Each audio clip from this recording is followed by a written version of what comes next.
Good evening. We'd like to call the September 11, 2013 Urban Design Commission meeting to order. Can we have a roll call? Mr. Sawhill. Here. Mr. Dinwiddie. Here. Mr. Tiber. Mr. Pratt. Here. Ms. Sullivan. Here. Ms. Emerton. Here. Mr. Winchester. Here. Thank you. Okay, first on the agenda is minutes from June 12, 2013 meeting. If everyone's reviewed those, can we have a motion to approve them?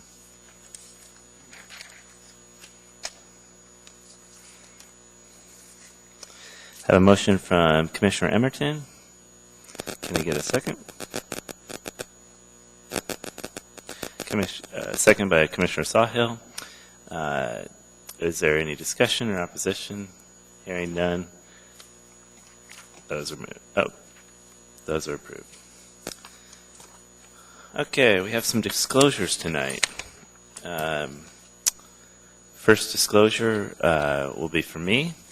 For the record, I was absent May 22nd, 2013 meeting, but have listened to the audio tapes for Resolution 2013-15 and 2013-16 and can participate in the voting on such resolutions.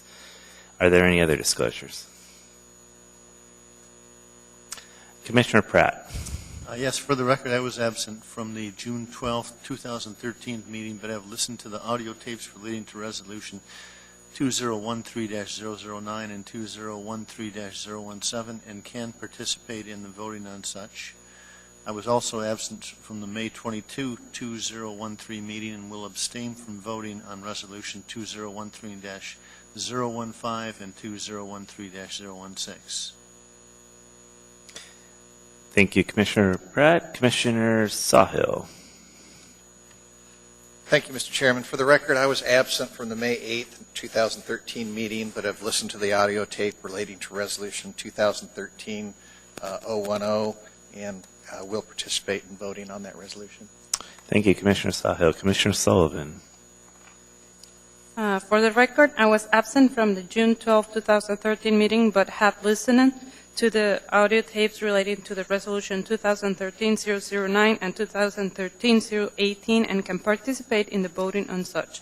I was recused from case 2013-033 at the May 8, 2013 meeting and will abstain from voting on Resolution 2013-010. I would also like to be excused for participating on case 2013-120. As pro today, I have a financial conflict of interest. Thank you, Commissioner Sullivan. Commissioner Winchester. For the record, I was absent from the July 10th, 2013 meeting. Will abstain from voting on Resolution 2013-020. Thank you, Commissioner Winchester.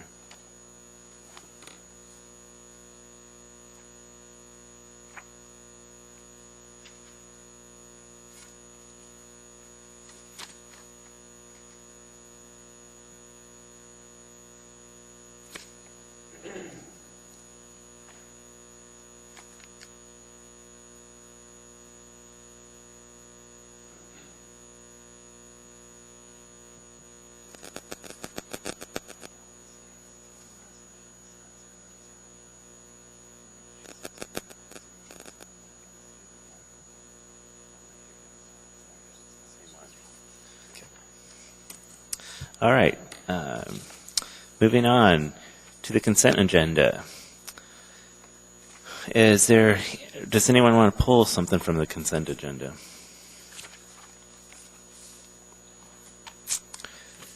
Okay, we're going to go ahead and vote on this in two parts. We're going to go ahead and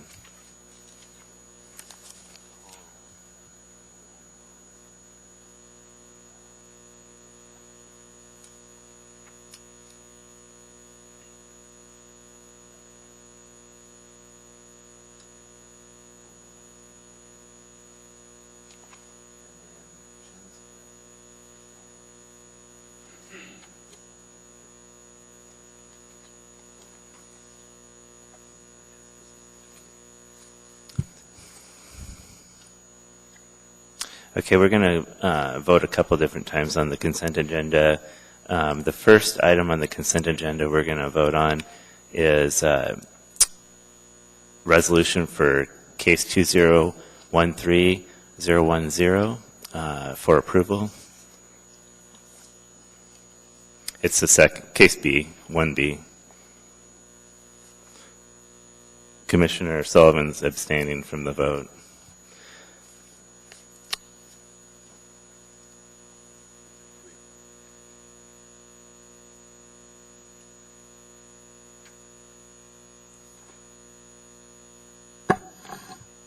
Mr. Chairman, Yes, Commissioner Sahil.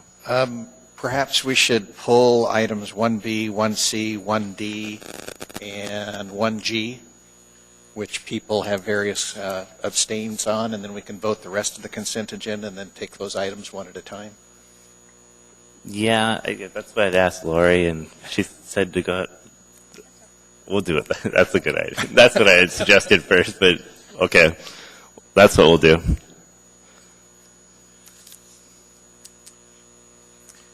So I guess, Mr. Chairman, I'd like to pull items 1B, 1C, 1D, and 1G from the consent agenda.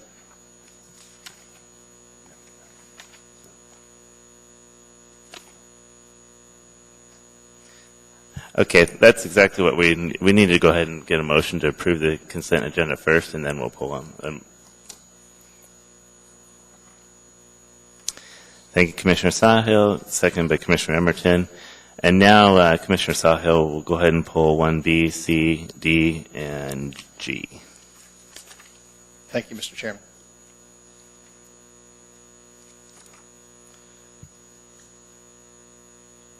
The motion on the table is to approve the consent agenda items 1A, 1E, 1F, 1H, and 1I. Is there any discussion on those items? Is there any opposition? Hearing none, that resolution or that motion passes. Now Commissioner Sahil, can we get a motion to, let's take one at a time? Sure. Mr. Chairman, I move for approval of Resolution 2013-010. It's a variance request for a sign variance for the Bass Pro Shop. Thank you, Commissioner Sahil. Second by Commissioner Pratt. Is there any discussion? Hearing none, is there any opposition?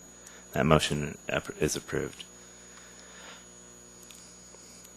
Consent agenda item 1C.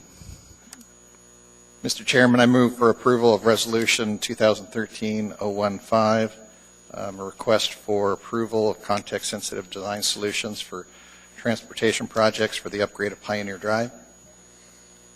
Thank you, Commissioner Sahil. Can I get a second?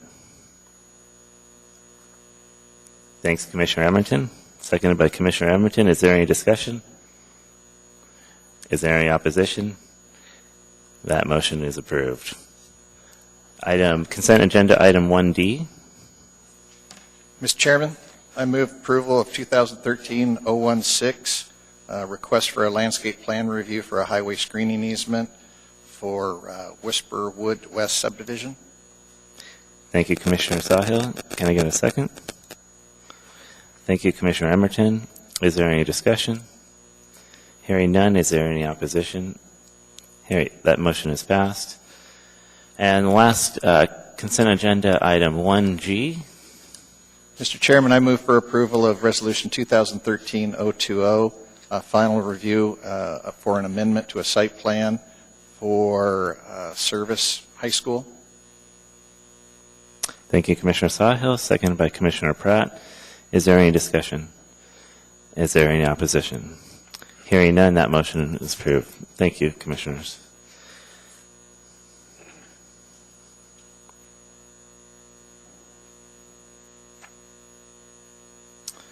All right, moving on to our regular agenda. Our first case for tonight. Do we have anyone from Hopeless Homes here tonight? Okay, we're going to Yeah, we're going to go ahead and make an agenda item change. We're going to go ahead and I'm going to call, as our first case, we're going to call case 2013-117, Watermark Construction. Do we have a staff report? Thank you, Mr. Chair. This is a final driveway modification review for Abbott Loop Community Church Facility. In June of this year, the Commission did approve a driveway modifications for the access to the south entrance to the Pacific Northern Academy. The driveway as designed, however, was found not to be within the budget allocated for the driveway improvements. Therefore, the church commissioned, or the petitioner commissioned, that a new design, a scaled down design, be provided to provide access to the southern entrance to the school. And that is what is before you tonight for another review. The driveway is to serve the Pacific Northern Academy, which relies primarily on parents dropping off and picking up students rather than relying on school buses. Now, the intent of this driveway modification is to provide a two-way driveway with a large drop-off and pickup area that has a dedicated one-way only loop for traffic flow. Vehicles will enter the driveway and travel in a counterclockwise pattern. 2 lanes are provided in the cul-de-sac that provides queue space in the right lane and a travel lane as well. There are 21 diagonal parking spaces provided along the western boundary of the driveway. These are 10-minute parking spaces. And during the peak drop-off and pickup hours, vehicular access to the school from Lake Otis Parkway will not be allowed. That is part of the traffic control pattern. Access will have to be from Abbott Loop Road. In meetings, the Traffic Engineering Division was particularly concerned about queuing occurring on Lake Otis Parkway for cars attempting to enter the access to the south part, the south entrance to the school, and therefore that there is plenty of room for cars to queue when entering the school grounds or the church property from the Abbott Loop, from Abbott Road. It's not Loop. Access will be from Abbott Road. Parents will be able to access the south driveway entrance by driving through the parking lots to the east-west roadway and then to the south entrance driveway. There will be a metering point that will be established at the south exit east of the parking area. Queuing of vehicles will be allowed at this point. The queuing will occur within the parking lot that serves the entire church property. There will be coordination with the south access drop-off and pickup location to prevent excess queuing at the south entrance. The maximum vehicles allowed in the south access road will be 40 at a time. Now, a landscape plan, as was stated in the previous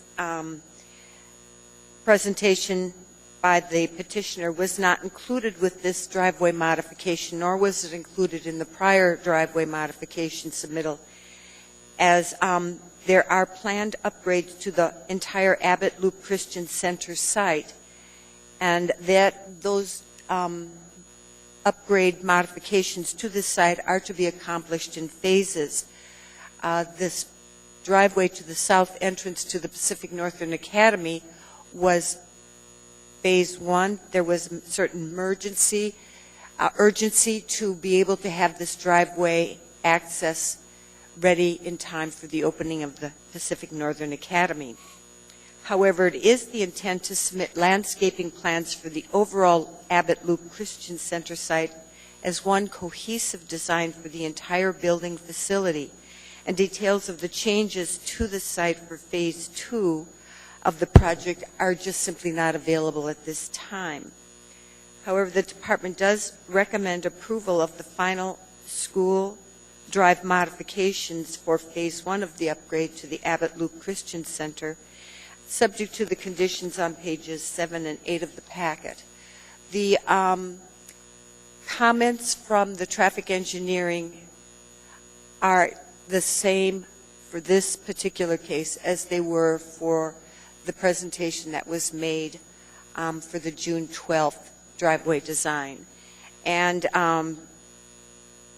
the comments from addressing are the same, and private development provided new comments that were dated July 25th.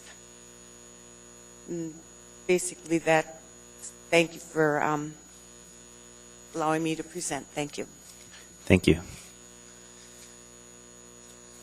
Are there any questions of staff?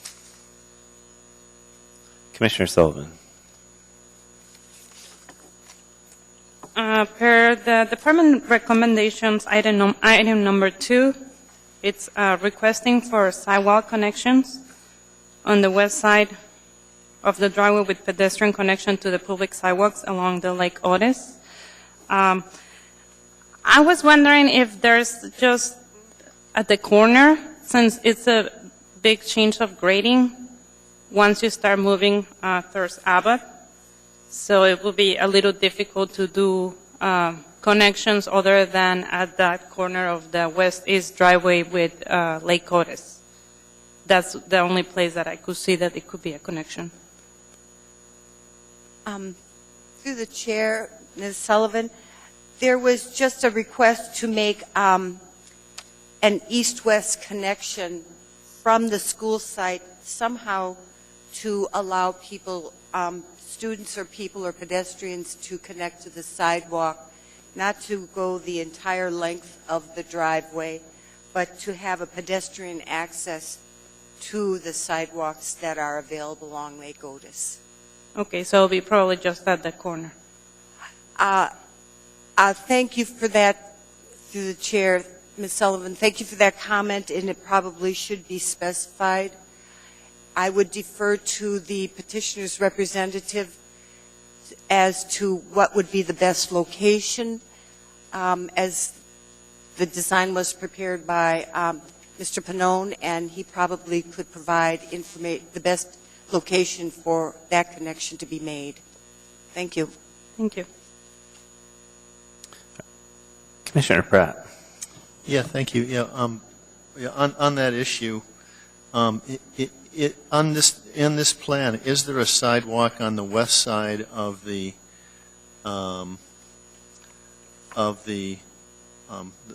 drop-off lane that allows someone to park in the 10-minute angled area, parking area, and then walk up to P&A?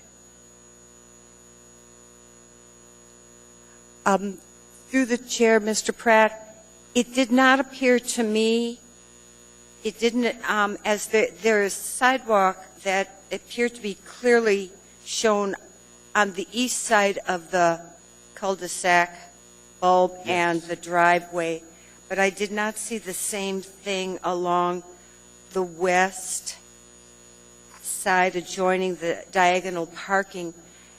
I may not be reading the intent of the design correctly, but it didn't appear that there was one, so I would defer to the petitioner to clarify that for the commission. Okay, yeah, I'm just trying to figure out if we've got to walk across traffic there. Okay, I'll ask the petitioner. Thank you. Thank you. Will the petitioner come forward?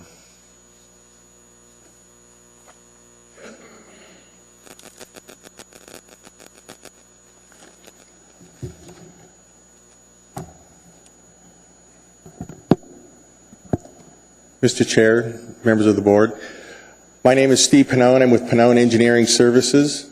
I've been working with Watermark Construction and the Pacific Northern Academy to develop this parking and access driveway for the southern access. To answer the question about the sidewalk on the west side, at this point we had not designed one, but there is room that we can put a 4-foot sidewalk along the west and make a connection into the sidewalk on Lake Otis, and we will make those modifications to make that connectivity. We've been working with public development and with traffic engineering to resolve the drainage analysis and the traffic engineers' questions, and we are second round of questions with the traffic engineers, and we should have those resolved here probably within the next week or so. And we have all the information that Mark Guzik with private development has requested ready to submit into him, and we'll be submitting that this week. Are there any other questions that you might have? I wanted to say thanks for listening and seeing this again. I know back in June it was, we were hurried. We looked at the budget, and the design, as grandiose as it was and as great as it was, exceeded our budget and the P&A's budget for building this, and we came up with I think a good solution that will work and is within the budget. Commissioner Pratt. Yeah, thank you. I appreciate a lot of creativity went into this plan to try to make it work with the budget and the traffic flow and everything else. So I really appreciate that. And you know, on the west side, did you say that they are going to put a sidewalk in? Well, what is the plan if I go into that angled parking area and I've got 10 minutes to walk my kindergarten or whatever to P&A and then get back to my car? What's the plan for how do I get there? The original plan when we were putting this together was trying to minimize disturbance as much of the existing access road and asphalt as we could, but yet still create a connectivity on up there. And so we put, from the original design, we kind of took that one, there was a big circle that we were designing, we kind of just compressed it all into one cul-de-sac, large cul-de-sac, and the sidewalk was on that side, and it just ended up on that side. Over the intervening couple of months from when we did this, I have thought about how is somebody going to get out of their car and walk up. They would have to cross traffic, and I know that in January, February, it's dark, people are in a hurry, and crossing traffic coming and going out of that's not going to work. Putting a sidewalk up the west side is feasible. We're putting in new curb and gutter, so we just put it right up against the curb and gutter and be able to have an access along that west side right up into it. So you think that would fit into your budget? I believe so. Josh? What's that? Putting a sidewalk up the west side, would that fit into the budget? Well, if it has to fit in, it'll have to fit in. You can approach and state your name for the record. Yeah. Identify yourself to start with. Okay, perfect. Hello, members of the board. My name is Josh Tanner. I'm the lead pastor at Avalute Community Church. Thanks for taking our time here. I have a question. Could we possibly cut the east side sidewalk back and then put that on the west side? Because if people aren't going to be parking all the way back when they're queuing up, but they're going to be parking in those parking spots on the left, on the west side, would that make sense or be possible? That was actually what I was thinking was, why would you put a sidewalk on a place where nobody's going to use it? I think with their school, the way that P&A operates is a lot of the students, they park. I mean, the parents park and take their kids in. And so in their other facility, I think they would create quite a long line and they would park and they'd all queue even in a big line and walk their kids in and then come back. Then the line would continue to move. But if they parked in these parking spaces, I think it would flow better, if the sidewalk was on that side. It makes sense to me, but. Is your school is it like a K through 8 program? It is K through 8. And do all the classes start at the same time? Yes, currently, Currently, yes. Okay. I think there is talk, if needed, when we're at the city level, if it needed to, as the school grew, that they could stage their, start times. I mean, that's programming. It's pretty easy to do if it's necessary. But at this point, they all start at the same time, yeah. One last question, Mr. Chairman, if that's okay. Yeah, go ahead. On the 21 spaces, I don't know how populated those are going to get, but I noticed you've got at least one and maybe several that are MDA accessible. Is that right? In the That's design? correct. That is correct, sir. And why is that? Why? I mean, it's only 10 minutes. Why? I'm just wondering if you would ever force somebody to drive around there and then they can't get in, so they got to go up and around and back around when you've got a spot there. I'm just wondering if is it municipal code? Does it make sense? Is it why? Personally, I don't think it makes sense. But under the municipal code, we're required to have at least one accessible parking spot for all these areas. That's got to be restricted. Okay. Yeah, And is that the closest to the school, I assume? that's correct, yes. Yeah, it doesn't, in my mind, it doesn't make sense.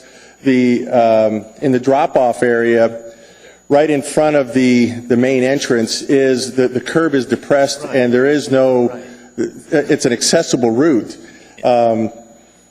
It doesn't make sense, but one of the little idiosyncrasies of Title 21, and maybe when we rewrite it, we'll be able to work some of that part out. But right now, we have to live with it, and that's so it's designated. It didn't make sense to me. Thank you, Mr. Chairman. Are there any other questions of the petitioner?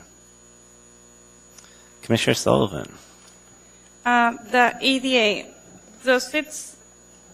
I'm assuming it's that last one, but the layout, it's not an ADA layout by standards, or?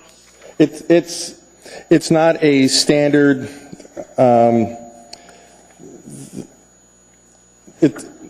It's a pretty picture right now, ma'am. Okay, but you will put it with your 5 foot? Okay. Yes. Commissioner Sawhill. Thank you, Mr. Chairman. I guess, Steve, what I was looking for is a more explanation on what's changed. I understand you had budget problems, so you changed your plan. I don't really recall what the plan looked like before. So how has it changed? Commissioner Sawhill, may I, through the chairman, may I approach? I have a drawing that I could show you what the initial plan was. That'd be great. And then I'll attempt to describe it. Thank you. The initial plan showed it was a one-way loop. You'd enter, you had a large loop with parking in the middle of the loop, and then you would exit. It was all one great big one-way loop as opposed to a cul-de-sac. Parking was in the center, and what we did was take that loop out and make it 2 lanes, and on that loop was drop-off on the entire length of the loop was allowed for drop-off. And in removing that, we compressed it all into a cul-de-sac to where you'll notice that when you look at the design of the cul-de-sac, it's not a true round cul-de-sac. It has kind of an odd shape to it. That was for if the school in a future time did acquire the funding to build that full thing out, we wouldn't have to take it all the way. Excuse me. I'm Italian and I'm an engineer. If I can't wave my hands and talk, I'm mute. So we wouldn't have to take it all the way back to, in cutting, we wouldn't have to take it all the way back to the entrance. If the entrance would stay the same, and we could just match up, and it would continue to flow on around and still have that full build-out design that I'm passing around. So what we did is just kind of take that big circle and compress it. On the east side of this cul-de-sac, the topography gets steep. We were moving about 16,000 cubic yards of material on that initial design. Pretty cost prohibitive, pretty extensive excavation. So in pulling it down, we pretty much stayed within the existing corridor and the existing topography of the old access route.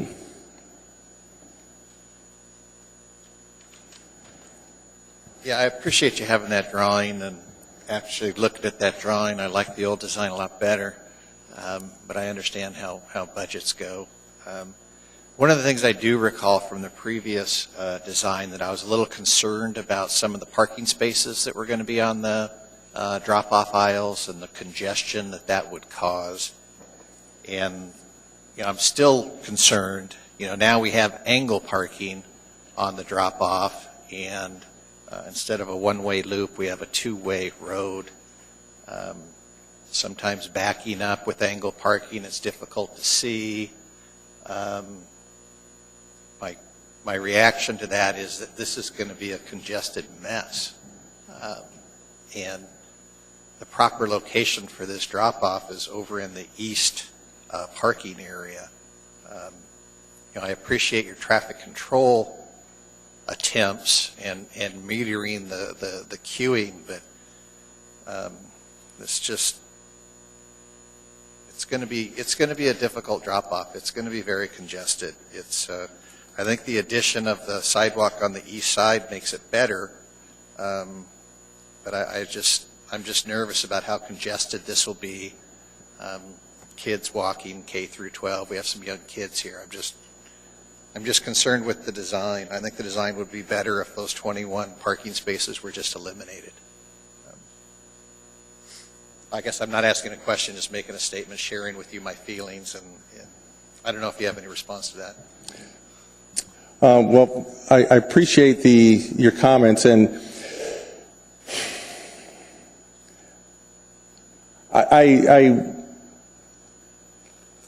my one thought is, in my justification in the traffic, in talking with the traffic engineer, in the old Abbott Loop Christian School used the old access that didn't have nearly as large of a cul-de-sac or as clean of a road, and the parking was all down at the bottom.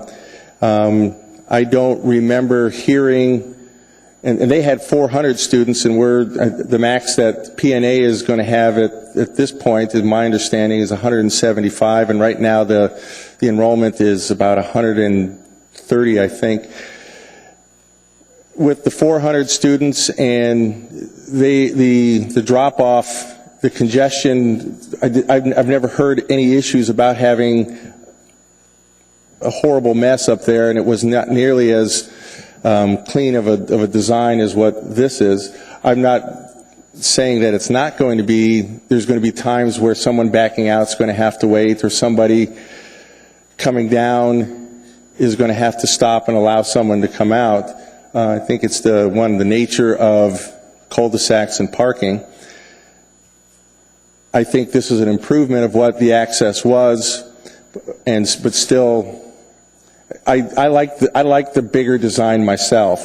It was a nice design. It was, I guess, in a perfect world, that would be a great design to have. And I think that as the school develops and this facility develops, it's not off the table. It's just not feasible at this time due to budget constraints. I'd like to see that. I thought it was a very elegant design myself. I think it worked, and I wish I could take credit for it, but I can't. It was developed by a landscape architect, and I made it fit on the real world. So You fixed it. yeah, I took a pretty picture and made it workable. This is what I did. Thank you. Thank you. I do have a comment for that. Sure. Is that okay? Again, Josh Tanner from Abbott Loop Community Church. I think there is some confusion about the programming, about how they actually drop off. These parking spaces that are on the side, I don't think that any of their parents are going to be parking in these spaces when they're in their peak drop-off and pickup times. And I agree with you. I sort of was trying to catch up and process what you're saying. That would be a mess for that. I believe these are for after the peak drop-off times. These are parents or people that are working that want to come and access the school. They would have those parking spaces then to go into the school and, visit when there isn't this big drop-off time. But, we had a school there for about 40 years, and what happens is they pull up, and, you'll have the person, and, all my kids, when we go to school too, the people that are in the front, they stop right there in front of the school. They'll get out, take their kids in, they come right back to their car, and then the line starts to shift, and there would only be traffic flow moving forward through those parking spaces. So I think it's mainly about programming and the way the school's going to actually functionally, move the traffic.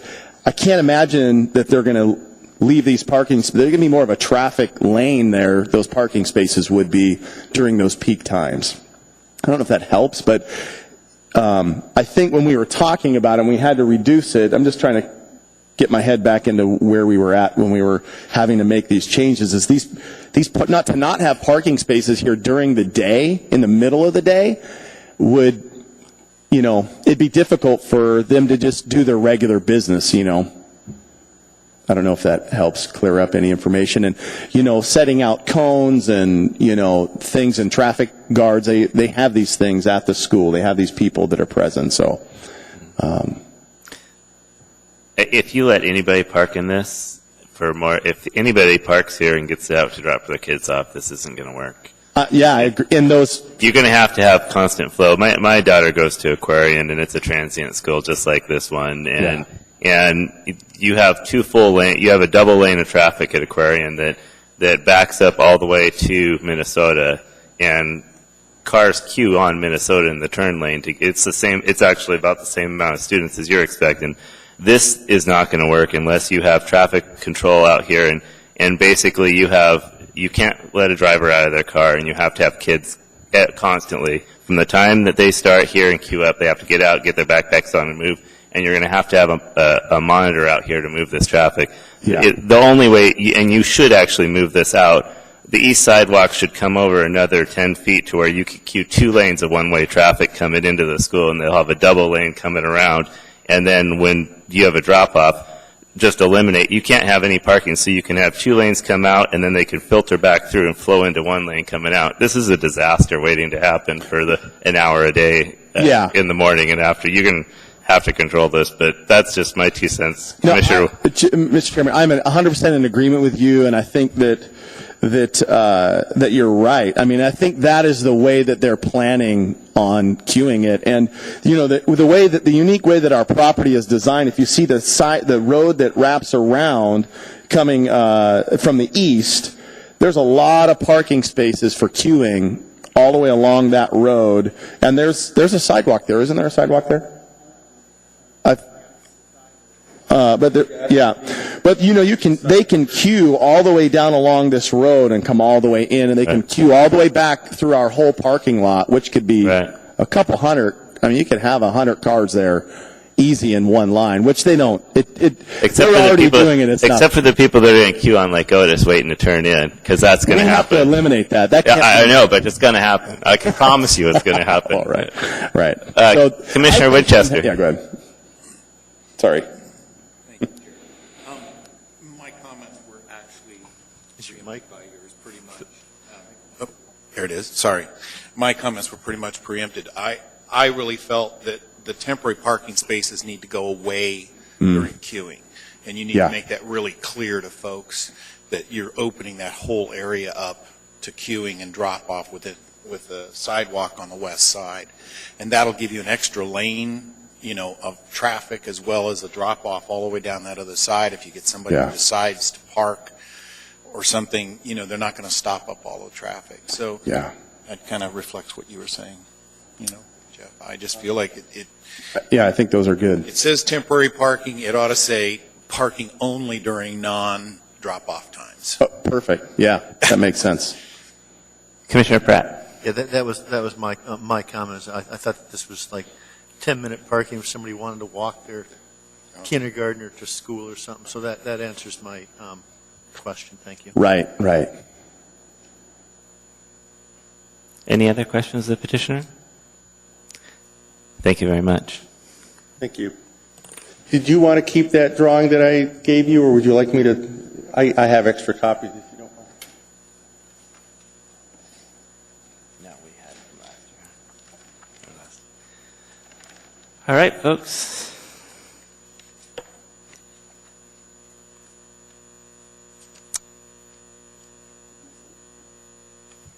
I'll entertain a motion.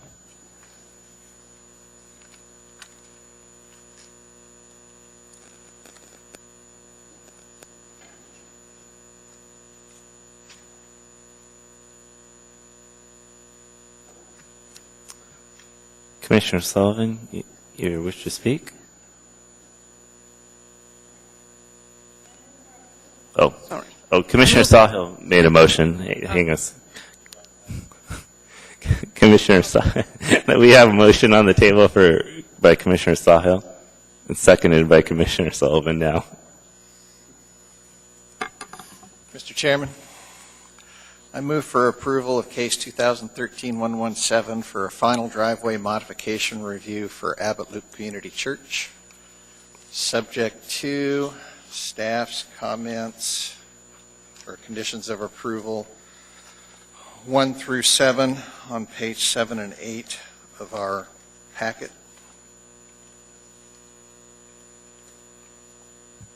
Thank you, Commissioner Sawhill.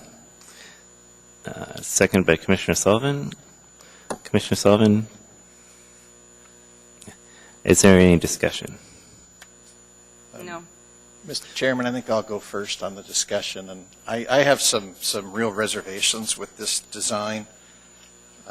We had some discussion during the hearing of the case on adding a sidewalk on the west side of the south access drop-off.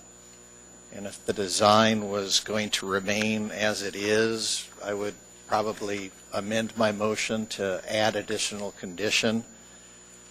But I just wanted to share with my other thoughts with the commissioner is we need to add another condition that says eliminate the 21 temporary parking spaces. I just don't think they should be there. And I understand they're wanting to have them for off-peak hours, but I don't know how you would regulate that. And so those are the concerns that I wanted to share with the other commissioners and get your feedback on where you feel on those issues. And then based on that discussion, look at modifying the conditions of approval to either add a sidewalk or eliminate some parking spaces. So those are my thoughts. On the elimination of because if you just don't stripe the parking spots, people are they'll park there.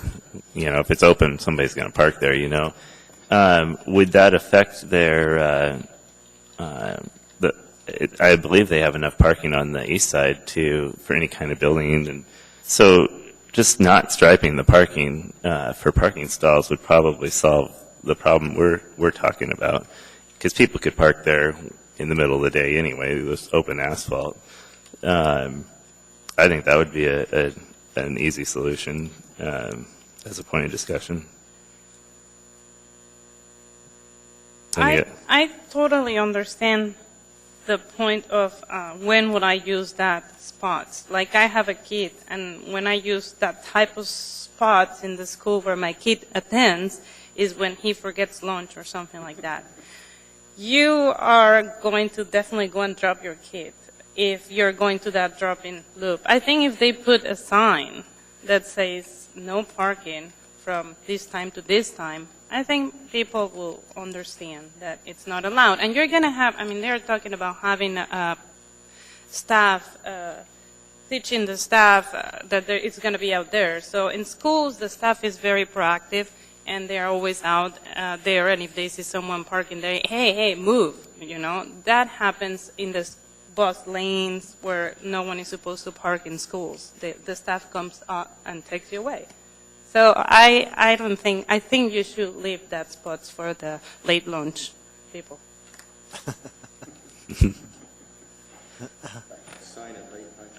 Commissioner Pratt. Yeah, Commissioner Sullivan, in terms of the late lunch people, couldn't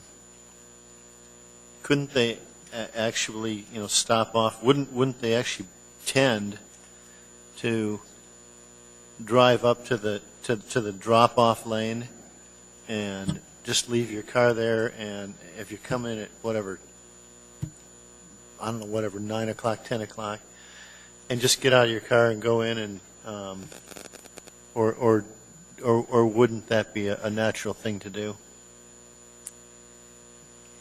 It is a natural thing to do, but I believe there's parents that come to help for half an hour or longer to the class, and it's a great spot. I mean, it's easy right there. You don't have to go to the other side and find a spot in all that big parking lot. It's just an easy access.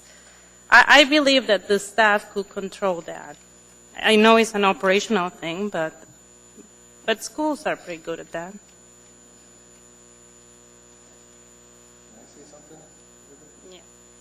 For a second. Sorry, my name is Josh Gifford. I'm the general contractor on the project. I tried really hard to get Arnold Cohen, the head of school, to come. He had a conflict. He had people from out of town. He was set up to come on the last when it got delayed from August. But they've had a lot of experience with having their parents in these kind of programs. He's been a head of school for quite a long time. I've had extensive conversations with him about the traffic control and the queuing and the restriction to the area. They like, and I've watched from being on the project since last summer, now for about a month or almost a month of school, watching their parents come. They cycle in gradually. They don't tend to show up all in one big whatever, like a swarm all at one time. They trickle in, they trickle out. Like I said, he's aware of the conditions. They were excited about having those 21 spots because of the way their parents like to walk their kids in, hold their hand, get them inside. He stands there in the morning, right inside the entryway, greets all the kids. Same with the head of admissions. They don't. I don't know. I agree with what you're saying as far as having at least some kind of a drop-off spot for parents. So I do see some parents pull up, let their kid out, but the majority of them like to walk their kids in and go in and get their kids after school. So I do think that the addition of the sidewalk on the west side, although if we sacrifice a little bit from the east side, or, just keep it from as soon as the cul-de-sac starts and continue it all the way around, I think getting as many parking spots in there as we can would be helpful for the school. That's pretty much all I wanted to say, just from conversation I've had with him. Thank you. Thanks. Commissioner Sawhill. It's your motion.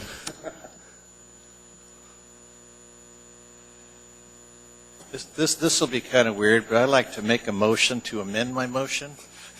To add a Is it a friendly amendment? No, there's no such thing as friendly amendments. Is to add condition number 8, which is to add a sidewalk to the west side of the south access drop-off.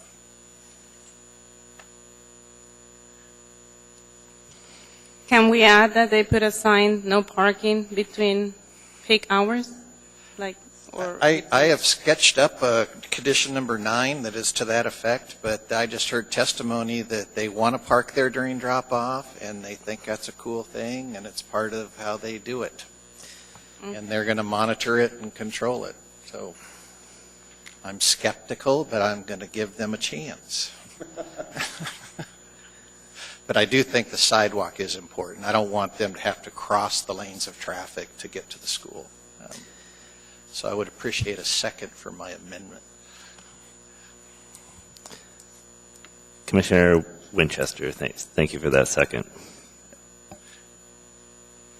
Mr. Chairman, after hearing the discussion among the board, I think maybe I'm in the minority on my concerns. There's a little bit of it shared, but a little of it not shared. So with this amendment, I do intend to support the motion. Thank you, Mr. Chairman. Thank you, Commissioner Sawhill. Commissioner Winchester? Yes, I intend to support your amendment to the motion. I do believe that the sidewalk is imperative to really the safety of the children and to make this work. The parking spots, I have my questions about it as well, but I understand you're going to try to make that work. And if it gets too jammed up, you'll figure out a way to eliminate some parking spots and give yourself more drop-off, I assume. So I'm going to support it. Thank you, Commissioner Winchester. Are there any further comments? Hearing none, is there any opposition? Hearing none, that motion is approved. So that was the motion on the amendment. Now we're to the main motion. That's right. I'm getting there. Thank you, Mr. Chairman. And now, go. To speak to the main motion, again, I intend to support it. I would concur with the findings of staff that the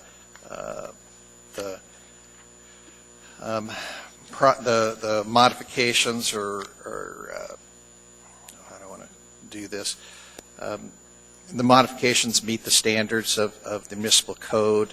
The traffic control plan that was submitted, I think, is key to making this design work, especially the metering of the queuing up into the east parking area. They still have quite a bit of work to do, submitting a TIA to traffic engineering, but I feel comfortable that that can be handled administratively. Again, I think they have a tight design and a tough budget, and I wish them luck, and I intend to support the motion. Thank you, Mr. Chairman. Thank you, Commissioner Sahil. Commissioner Sullivan, would you like to speak to your second? No, Okay. I'm good with all the, Thank you. Is there any further discussion on the main motion? Is there any opposition to the main motion? Hearing none, that motion is approved, and that case is approved. Thank you. Moving on, our next case, we're going to move back to case 201, Commissioner, Ms. Ferguson. I just wanted to notify you, and you may have already noticed that Hulk is, okay. Yeah, thank you. So that's the case we're going to hear next. The case number 2013110, Holtquist Homes, highway screening landscape for a review. Do we have a staff report? Mr. Chair, we do. This is for approval of screening provisions for major highways for Park Ridge Subdivision Tract A-2. The project site is located on the east side of Seward Highway, adjacent to Brayton Drive and south of East 112th Avenue. The western boundary of this site is subject to the screening along major highways requirement. The applicant has submitted a landscape plan showing the planned installation of a fence 7 feet in height to allow a reduction of the highway screening easement to 20 feet. The plan, in a meeting we had with Craig Van Sickle of Holtquist Homes and Tom Dreyer to discuss the project, we talked about the need for a sidewalk into the development that would connect out to the road where there is a school bus stop, and the plan shows a fence, the 7-foot fence, that goes right up to the edge of the driveway, and it doesn't leave any space for walkway. So condition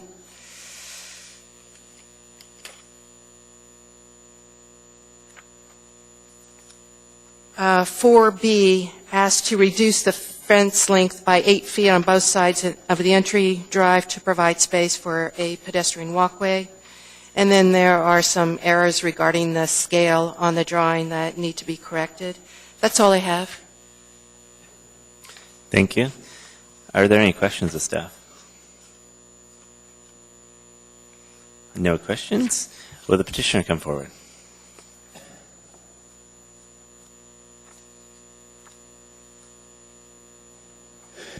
Good evening. My name is Tom Dreyer. I'm with S4, and I represent the petitioner, Holtquist Homes, tonight.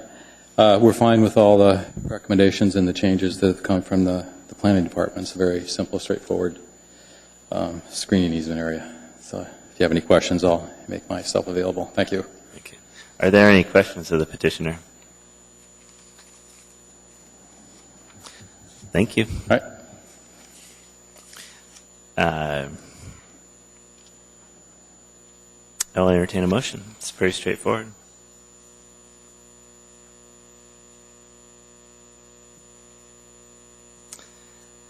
Commissioner Emerton. Yes, I move to approve case 2013-110 based on staff recommendations 1 through 5 on page 2. And we have a second by Commissioner Pratt. Commissioner Emerton, would you like to speak to your motion?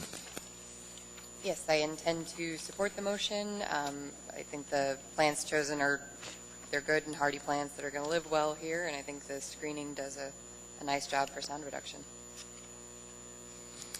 Commissioner Pratt.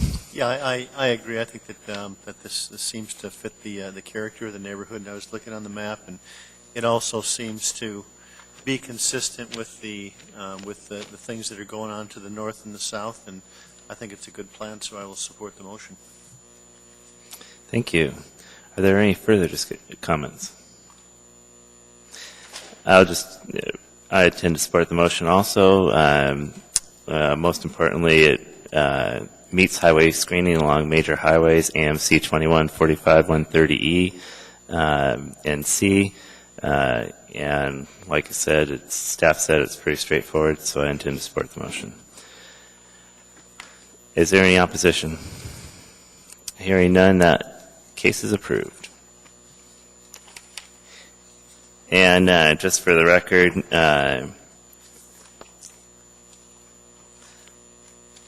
any cases we hear tonight have an appeals process. Appeals need to be stated.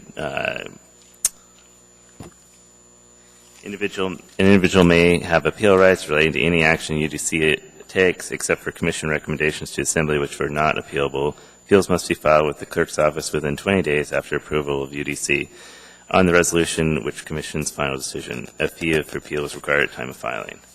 Thank you. And our next item is a public hearing. And public hearings have a specific set of rules. I'll go ahead and read those rules.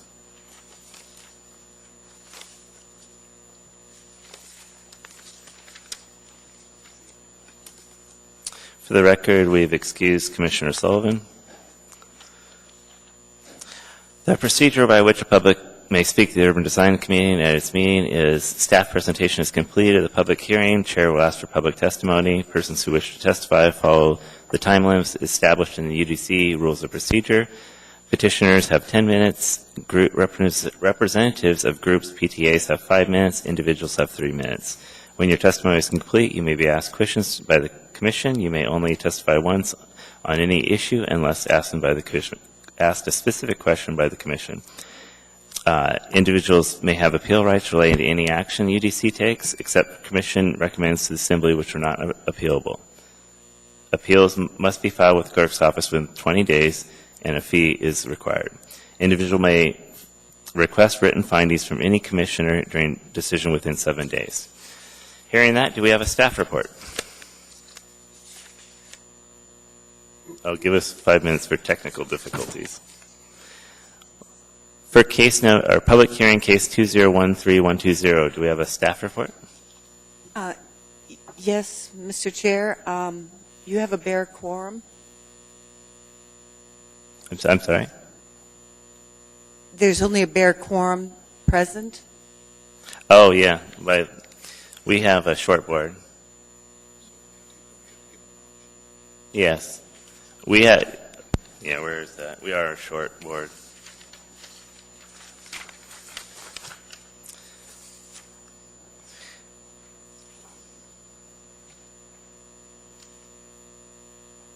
Does that mean we cannot act, or? No, we got to give the petitioner. Okay. So tonight we have a short board. When there's a short board on a 5-member board of commission, a postponement is offered to and agreed to by the petitioner. They will be moved to the next regular agenda. This should occur within 30 days, which does not require renoticing the public. If the petitioner is willing to postpone but unable to attend the next available meeting date within 30 days, the petitioner has a one-time only option to choose the next date. Certain he or she can attend at no fee. When postponement is required by petitioner, there is a rescheduling fee, and a new public hearing date shall be determined by the planning department. This will put their case in the next available cutoff date in the queue. Would someone from the petitioner come forward and acknowledge that we have a short board and willing to petition? Thank you, Chair and Commissioners. We acknowledge that you have a short board, and we are fine with you hearing our case tonight. Thank you. Thank you. Now, staff report. Thank you, Mr. Chair. Thank you for pointing that out. This is a variance that the Urban Design Commission has reviewed and approved on May 8th, 2013. It was for sign square footage that exceeded the allowable sign square footage. That variance was for the south elevation of the Bass Pro store. In review, since that variance was approved, in reviewing the advertising and the location and the visibility of the store and the other elements that the business reviewed, in determining that the best elevation for gaining the maximum visibility would be the east elevation. So therefore, this is a request to exceed the sign square footage on the east elevation. Notification was sent out on August 21st. 32 public hearing notices were mailed, and as of the writing of the case and to date, 3 notices were returned unclaimed. No comments have been returned either in support or opposed to the variance request, and we did not get any comments from the affected community councils, which traditionally don't meet in summer. Just as a refresher, Bass Pro Shop store, it occupies a commercial structure in the Glen Square Mall. It's located in the southwest corner of the mall, near the intersection of Mountain View Drive and the Glen Highway. There is a steep slope that parallels the western boundary of this particular property. There are also Class C wetlands that are protected by plat notes and basically are falling under the jurisdiction of the Corps, even though they are Class C wetlands, because they perform an important hydrologic function for not only Clark School, the Glen Square Mall, but for Mountain View, the Mountain View community itself. The signage has been revised since the original variance was approved. It was revised in an attempt to better represent the services and the products that are provided by the Bass Pro store. And the variance at this point is a request to exceed the allowable square footage by 177.53 square feet, more or less, on the east elevation, which is their primary frontage. The signs on the north, south, and west elevation do not exceed the allowable sign square footage. So they have amended the signage on the south elevation, which did receive an approved variance, but the square footage on all those elevations is under that which is allowed by Title 21. And in reviewing the variance request, as in the past, the 7 standards do appear to be met. There are physical characteristics that affect the petition site in terms of slopes and the adjacent wetlands. Strict application of the sign ordinance would deprive the applicant of rights to advertise their business in comparison with other properties in the same zoning district. Visibility of the Bass Pro store is greatly reduced by its location in the Glen Square Mall. The existing structure was originally occupied with several businesses, each with their own logos and signage. I have to excuse myself.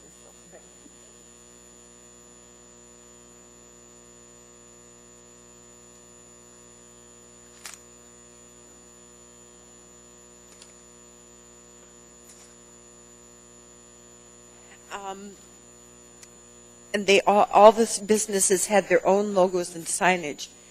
That building was never fully occupied. However, granting the variance will be in harmony with the objectives of the sign code. Bass Pro Store will occupy the entire structure. The design of the store is intended to reflect the Alaskan environment, and the signing on all 4 elevations will be uniform in appearance.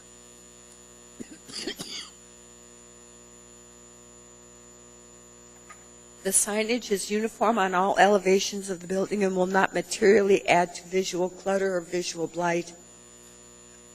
The special conditions or physical characteristics that affect this site do not result from actions of the petitioner and do not merely constitute pecuniary hardship or inconvenience.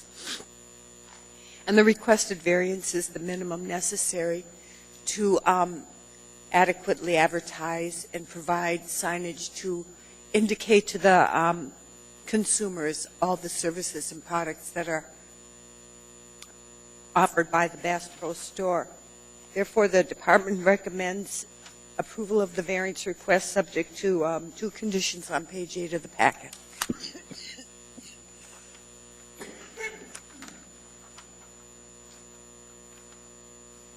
Thank you. Are there any questions of staff?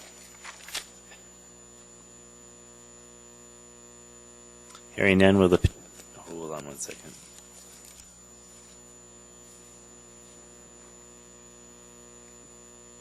Yeah. At this time, we'll open the public hearing. And we'll start with the petitioner. You have 10 minutes.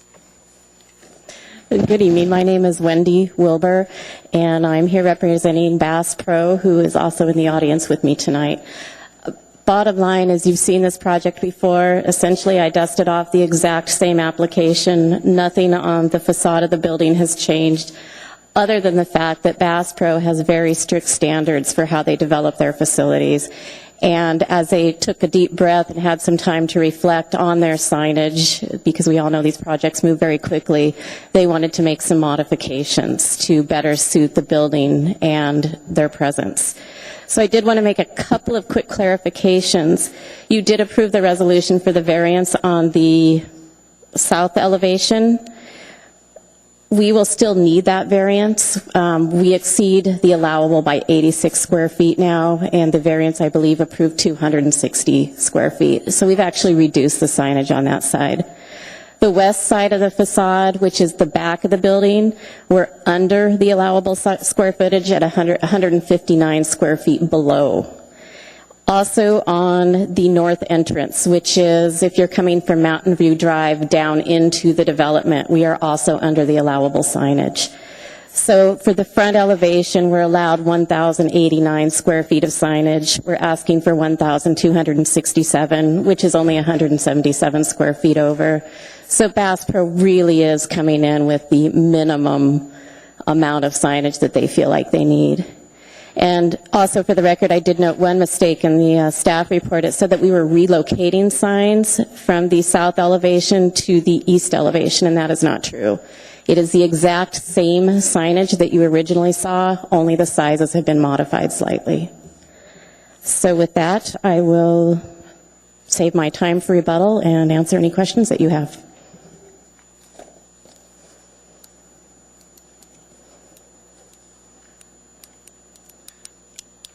Commissioner Sawhill. Thank you, Mr. Chairman. I guess I feel a little uncomfortable with this request. We had a previous request where the east side, you provided a conforming plan for the east side that met the Title 21 requirements, and what the commission was told is we only needed variances for the south side, and we approved that. And now we're coming back saying, never mind, what we really wanted was the east side.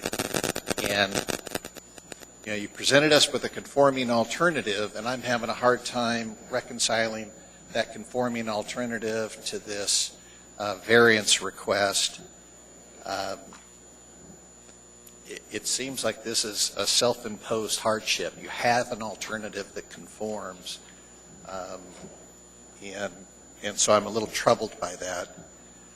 With that, could you describe to me how the east side has changed and what sides have gotten bigger or what signs have been added to the east side that makes this require a variance? None of the signs have changed other than they did add the words Anchorage, Alaska to the signage on that elevation.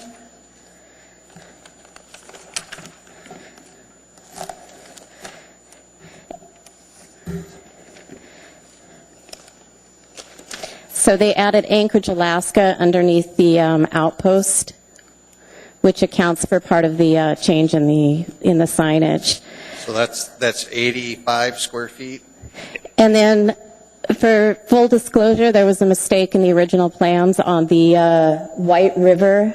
The signages on the tower, they were incorrectly calculated in the first submittal, and that was caught by Bass Pro, and in good faith they came forward to acknowledge that, and those signs have not changed in size, but they were incorrectly reported in the first submittal. So how did that change? Did it go from 50 to 70, or what was the change? Well, I mean, overall, we're looking at, out of 1,267 square feet of signage, we're looking at a 177 square foot increase. So pretty nominal, especially when you look at the magnitude of the building, the linear length, and that's, you know, it's got a log facade. It's a big, heavy building. And so while the signage is scaled appropriately for the mass of the building.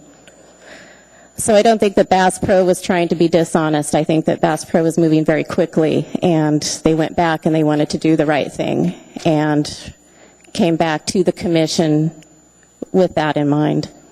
So how much square footage did the White River sign increase from your previous submittal due to a mathematical error?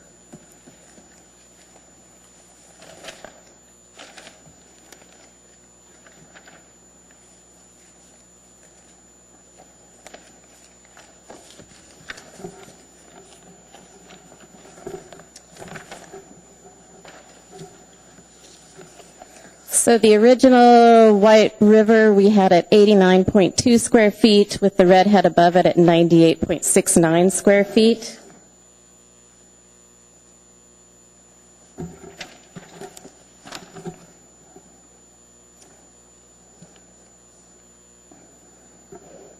And these are both smaller then?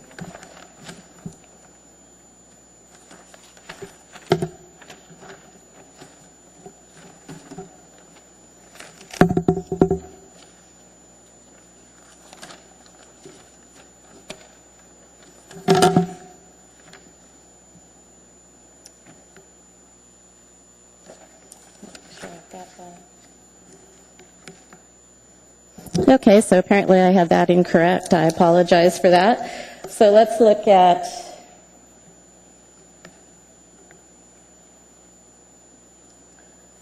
what we added with Anchorage. We added 53.66 square feet. With Alaska, we added 32.74 square feet to the front signage. The Bass Pro at the top of the building increased from 226 square feet to 301 square feet. We added a Leaf, which is 18.78 square feet.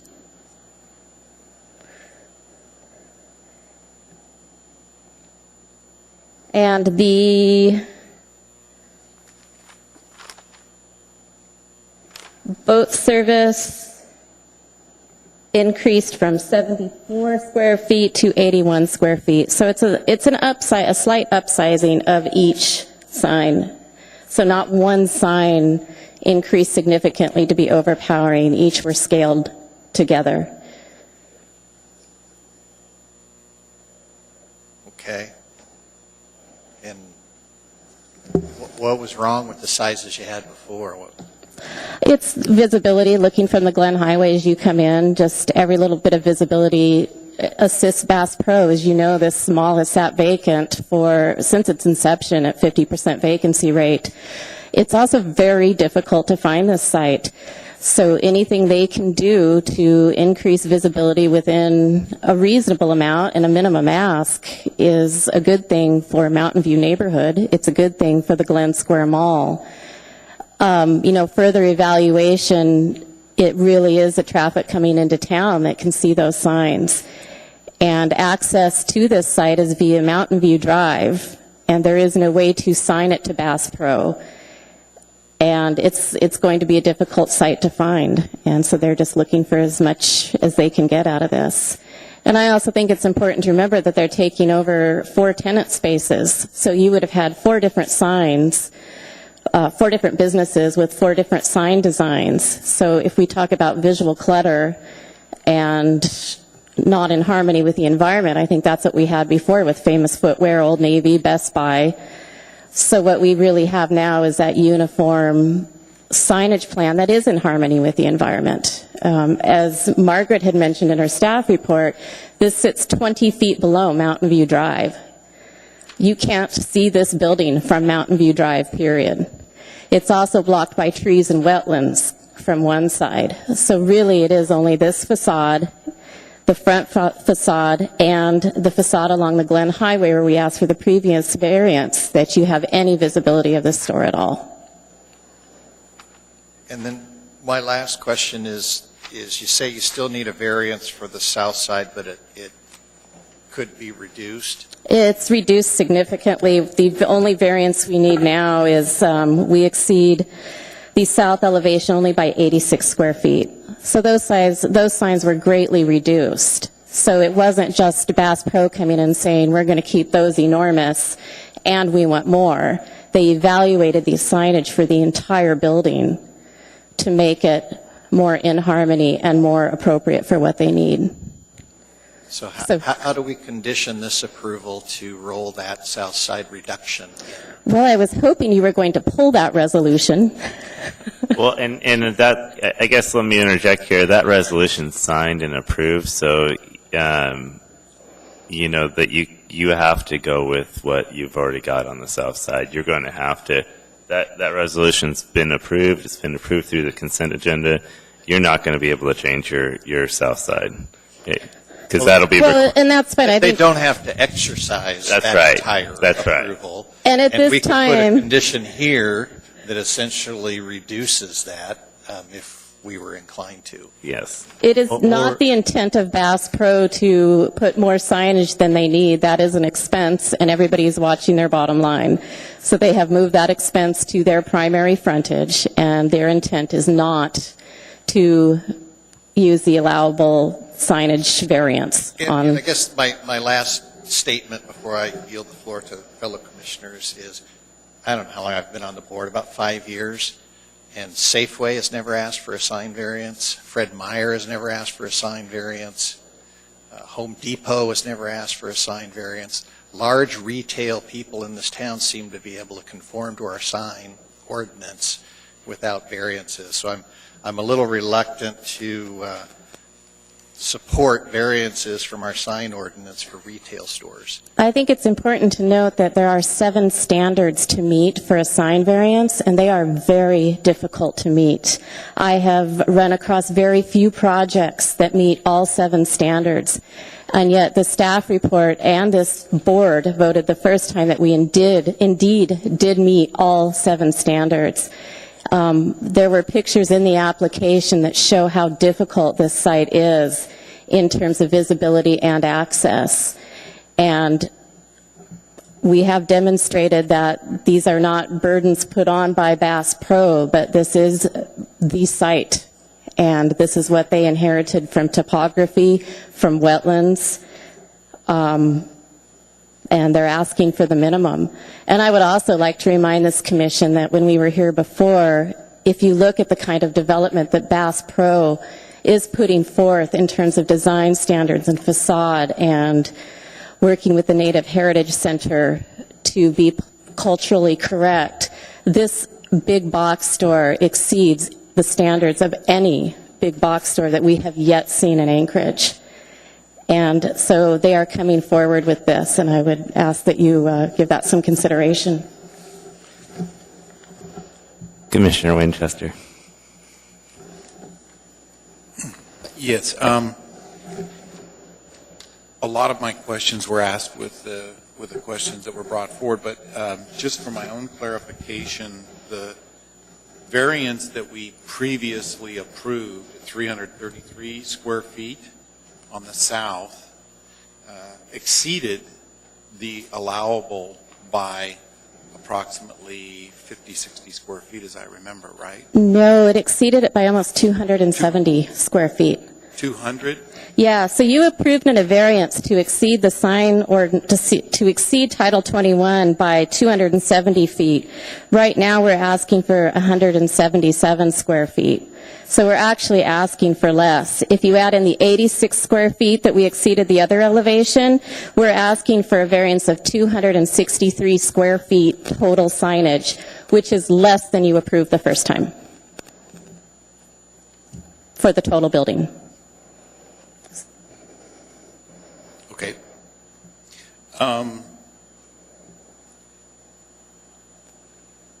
Frankly, on your first time around as the variances, I was very surprised that you were asking for a variance on the south and not the east side, because the east is way more visible than the south, and so I was kind of curious, but that was what you wanted to do. I'm a little bit like my fellow commissioners, though, questioning, here we sit, trying to decipher our sign ordinance and deal with a variance for what I appreciate is a very good project for Anchorage, and things are moving well, and I've been by there several times. But they do have a big American flag, and they've done a lot of things to make this building specifically unique to them as well. And signs are not the only thing that they've done, which I appreciate that as an architect. One of my questions was, why do you need Anchorage, Alaska on it? I mean, do people not know where they are? It was a curiosity. I mean, I've just never seen a big, Home Depot in Anchorage, Alaska, or... I'm going to invite Bass Pro to come up and answer that question, because I can't answer that one. Just go ahead and introduce yourself. My name's Pat Nolde, and it's just a way for us to tie into the local community. We want to capture into that local community with Anchorage, Alaska. Mm-hmm. The Bass name, we want to try to let them know we're more than just Bass Pro Shops, and we're not a southern company. We're Pat, worldwide. can you spell your last name for the record? Nolde, Nolde. Thank you. Mm-hmm. Thank you. Okay, it's just interesting that's almost half of your variance on the east side is asking for Anchorage, Alaska, and I was curious about And it brands the store. They are a nationwide company, and it brands the store. Mm-hmm. And I would also just like to add to the commission, how many petitioners come back and say, we want to get it right? How many petitioners come back and ask for a second variance? I'd like to think of it as a modification to the first one. I really thought you were going to pull that resolution. Commissioner Pratt. Thank you. Yeah, well, yeah, whatever. There's reasons for that, but what is the what's the total square footage that your whole plan would encompass for all sides? I did not add up each side because Title 21 gives you a calculation. I didn't do total because Title 21 requires you to add each elevation.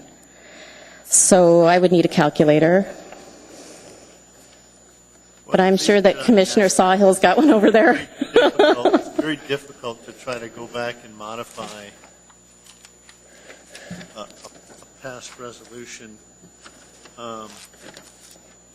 But I'm thinking that we may be able to have the same effect by just looking at the total. If we were to give you the variance that you're asking for on the east side and limit the total for the entire building of whatever it is that you think that you'll want, then that would by default force you to live within the means of whatever the south you think it should be. And I do remember the discussion too, Jerry, and I think that somebody else mentioned too. We know when you're coming in from the Glen, that's really where you want to see that thing. Exactly. So we're allowed, So if I add, there's four, right? Isn't there just four numbers that I would have? yeah, so 1,089, 498, 278, and 190 is what we're allowed.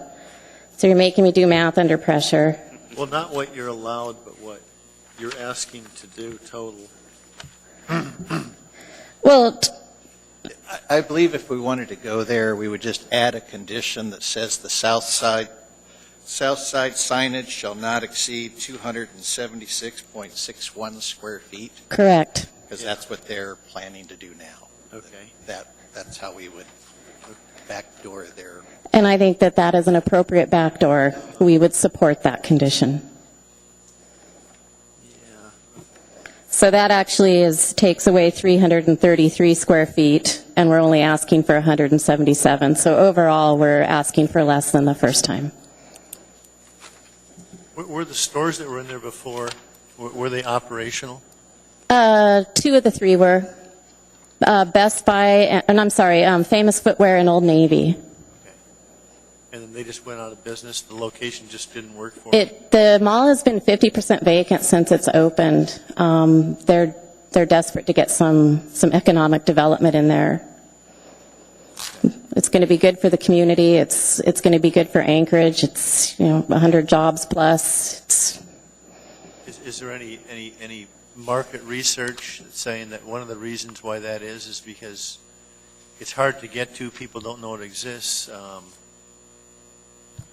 or do we know? Well, if I had $1 for every time somebody asked me where Glen Square is, that would be the informal market research. Most people don't know where it is, and it is very hard to get to. There are no signs. You have to go down Mountain View Drive to get there, and you don't even see the mall until you are literally on top of it. And you can't even see Bass Pro from Mountain View Drive coming either direction until you turn down into the shopping mall. I was actually an MLMP commissioner when we looked at putting things in there, Mm-hmm. and it was a challenge. It's a challenge, yeah. Thank you, Mr. Chairman. Thank you, Commissioner Pratt. Okay. Are there any other questions at this time of the petitioner?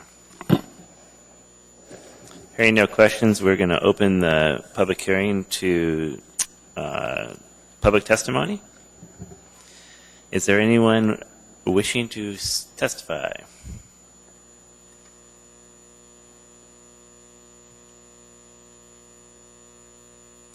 All right. Well, we don't have any more of that. You have, the petitioner has, looks like you have about 5 minutes rebuttal, but there was nobody that testified, so you probably don't have to rebuttal much. My only rebuttal is that I urge the commission to approve this with the conditions, and we would accept the modification to the south elevation to 276 plus or minus square feet, because we have met all 7 standards that are required to be met for a variance under Title 21. Thank you. And wait a minute, I have one little, I've been on the commission almost as long as Jim, and a couple things. We don't do sign variances very often, and the last other sign variance that comes to mind was the Covenant House, which staff, they met all 7 conditions, but staff did not recommend their sign variance. And this commission overruled staff and passed the sign variance for the Covenant House because we felt they had special deals. But I was also on the commission when they built Tahanu, and both Target and Regal had huge heartburns with their signage and the fact that we maintained the existing vegetation, that we were not going to let them mow down the vegetation for visibility for the little signs that they had. So my recommendation in the future is to have your plan the first time around. The second ask has a little bit of reservation here that, the sign variance, it's not hard to figure out. It's not hard to do your math. It's not hard to ask us the first time for what you want. But to ask us a second time and have a public hearing, the whole 9 yards, is not something that is really something we, as a commission, really enjoy doing. So, Well, that- I can assure you that it has a cost to Bass Pro as well, and so this isn't unusual circumstances, and I thank you for your time, and we would like to ensure that this does not happen again. Thank you. And at this time, we're going to close the public hearing.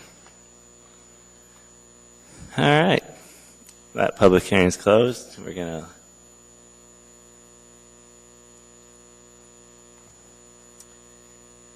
and I'll entertain a motion to approve.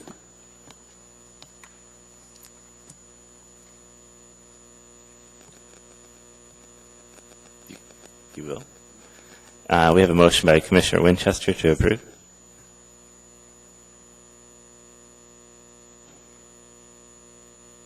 And do we have a second? Seconded by Commissioner Emerton. Commissioner Winchester. Thank you, Chairman. I would move to approve case number 2013-120, which basically is to amend signing ordinance on the lot for Bass Pro Shops. I'll speak to the recommendations in a few minutes, or do you want me to do that now? Not now. The summary. Okay. Based on staff reports and the findings of the staff with the department recommendations 1 and 2, and the additional requirement that the south side be reduced to the 276? Yeah, 276.61 square feet as proposed. That's it. Thank you, Commissioner Emerton.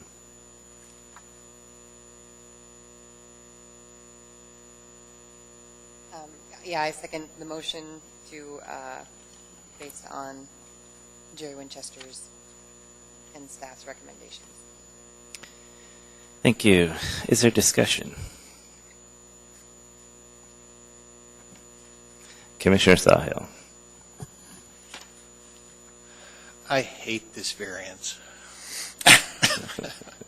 And I hate short boards. They make me crazy. I wish we had one more commissioner here, because you put me in a position of one commissioner killing this thing. And I think if I would have been around for the original sign variance, I would not have supported it. And I find myself in a horrible position now. I question whether standard number 2 has been met,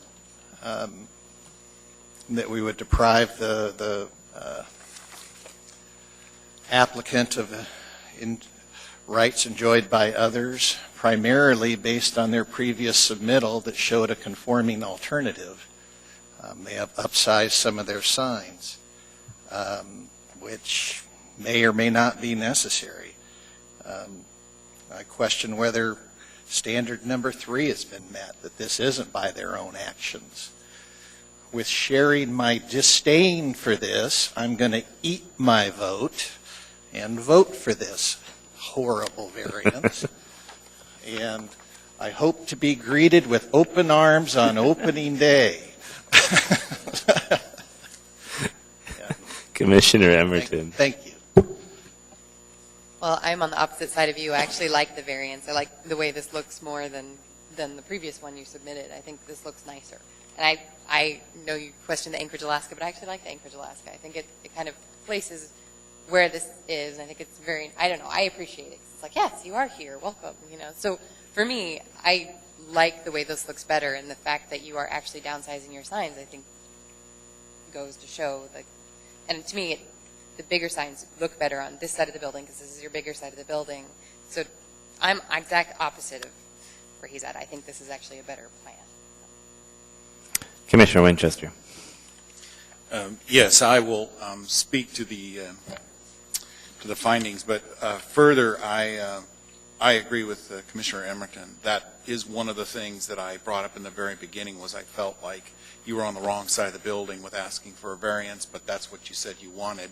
And I do feel this looks better architecturally, and for the overall building, this is a much better solution, what I would have expected in the beginning. I share Commissioner Salthill's disdain that you're here for the second time, and I would really like to continue to admonish folks to come in one time with your real plan together and make that happen.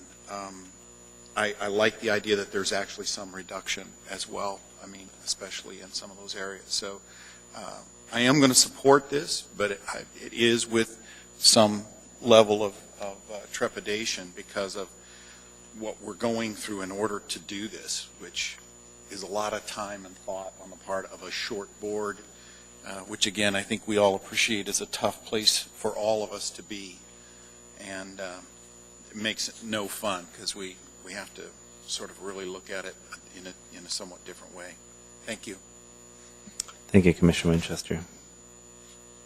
Are there any other comments? Commissioner Winchester, would you like to speak to your motion? Yes, I'd like to speak to the motion. The findings that the special conditions are peculiar to this particular piece of land are accurate. We found those to be true on our first evaluation of this situation. It is 20 feet below. Those situations exist. That it does deprive them to some degree of the kind of signage you might get. Item number 2, based on wayfinding. Understand the Mountain View Road scenario, and so this is really the primary area where you do get your exposure from. Number 3, there are special conditions and circumstances resulting in actions of the that do not result, from the actions of the applicant, and that standard is met by granting this variance. Granting the variance is in harmony of the objectives of the sign and ordinance. And again, I think probably better done this time than the previous time. And as far as the overall scale of the building and the signs, the way they fit to the building and the exposures. This doesn't add to visual clutter. I think the point was made, and it's true that these signs do all blend together much better than having 4 different businesses there, and that was the case that we found on the previous variance. And it assists with the economic, granted minimum variance will be made possible, reasonable economic use of the land. So I think all of those conditions, as staff does indicate and we found before, are met.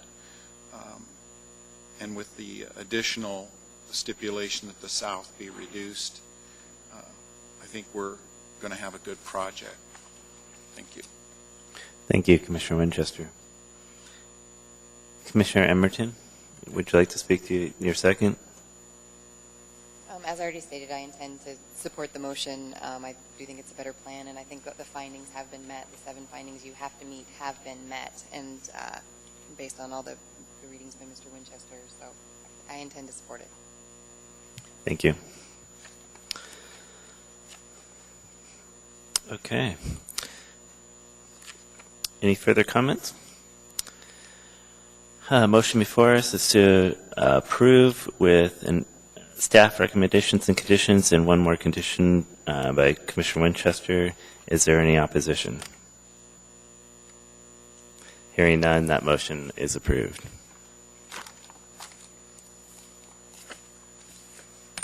It'll be nice to go over and get Bass Pro instead of depending on the mail.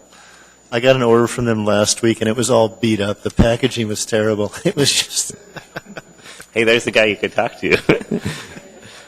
I don't have a report. Are there any appearance requests? Does staff have a report? Mr. Chair, I don't have any information on any additions to the Urban Design Commission. I understand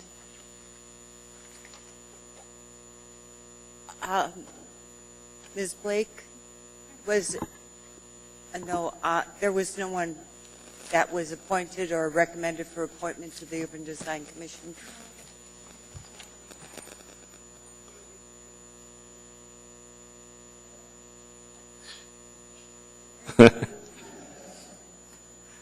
Oh, Margaret, just that Mr. Sawhill was up for reappointment, was all.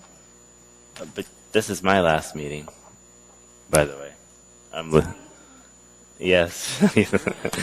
I won't be back until April, so, and they don't do telephonic meetings, so. I'm snowbirding.